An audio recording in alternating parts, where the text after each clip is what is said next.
So we're here at the SID Display Week, and who are you? I'm Richard Austin, President and CTO of Gamma Scientific. So what are you showing right here? This is our newest near-eye display measurement system that can measure all the important parameters for a display for near-eye, augmented reality, and virtual reality displays. So we have a small entrance pupil right here that mimics the eye's entrance pupil. This is 5 millimeters, and it can be changed down to 2 millimeter.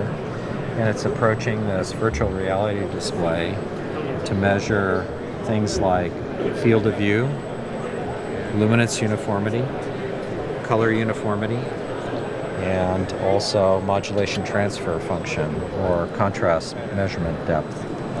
We can do it in two different configurations, both pupil rotation about the center of the pupil right here, or we can pick the rotation point to be 13 millimeters back and show how the human eye actually sees the display as the eye pupil rotates back and forth through the qualified viewing space or design eye box. So we can measure virtual reality type displays, or we can measure the augmented reality type displays like this pair of BT200 glasses.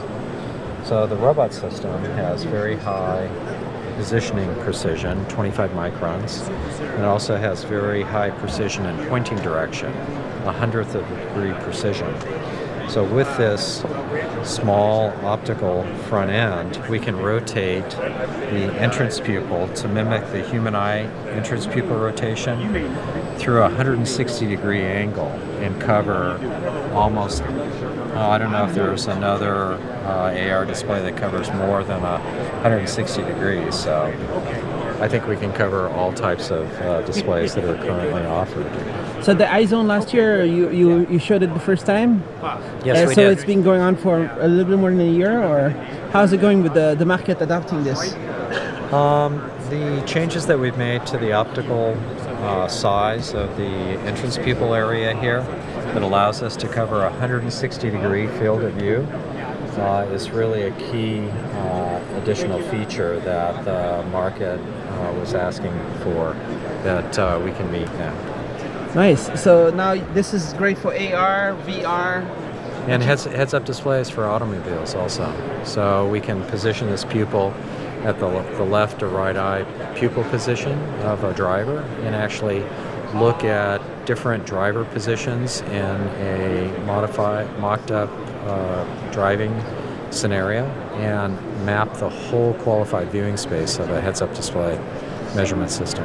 And your company has been doing measurement systems for many different markets for a long time before? We've been doing heads-up display measurement systems for over 40 years, starting with military programs. The F-16 program was the first one that we built measurement equipment for. All right, so you're like the top experts in heads-up display. I wouldn't say I was the top expert in that, but we know in very fine details what to do in terms of measuring optical systems for virtual reality displays and virtual image displays.